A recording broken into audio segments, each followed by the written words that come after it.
నమస్తే, ఈరోజు మనతో ఉన్నారు డాక్టర్ అఖిల్ దాడి, నీ రీప్లేస్మెంట్లో ఎక్స్పర్ట్గా ఉన్నారు. మీరు నీ రీప్లేస్మెంట్ ఎన్ని సంవత్సరాలు చేస్తున్నారు?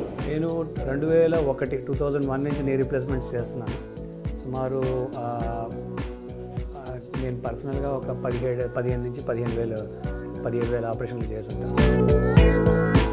చాలామంది ముఖాలతో ఇబ్బంది పడుతూ ఉంటారు.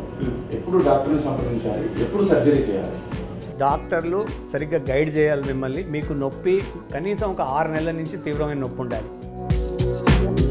మేల్ ఫీమేల్ కంపేర్ చేస్తే ఎవరిలో ఎక్కువ ఉంటుంది సార్? ఫీమేల్లో ఎక్కువ ఉంటుంది. అది ఎక్కువ కింద కూర్చొని పని చేస్తారు. వాళ్ళకి పెద్దల ముందు కింద కూర్చోవడం అనుకోవచ్చు, కింద కూర్చొని. నీ తొందరగా అరిగిపోకుండా ఉండడానికి ఏం చేయాలి? డెఫినెట్గా ఫస్ట్ థింగ్ ఏంటంటే యంగ్గా ఉన్నోళ్ళు బాడీని బాగా ఫిట్ ఏదో ఉంచాలని చెప్పి ఓవర్ ఎక్సర్సైజ్ చేయకండి.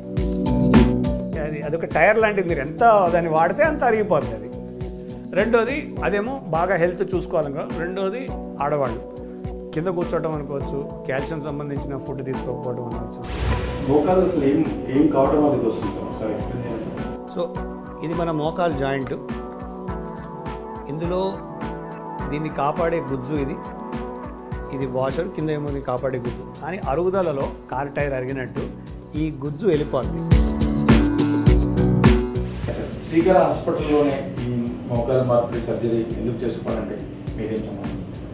అన్ఇండికేటెడ్ సర్జరీ అంటామంటే మీకు అవసరం లేదు అంటే మాత్రం మేము చెయ్యము. ఎదురు కట్టడం, ఎదురు డబ్బులు ఇచ్చినా సరే చేయము. టెక్నాలజీ కన్నా చేసే డాక్టర్కి పేషెంట్కి ఒకరి మీద ఒకరి నమ్మకం. ఆ నమ్మకాన్ని ఎక్కువ నిలబెట్టే బాధ్యత డాక్టర్గా మాకుంది.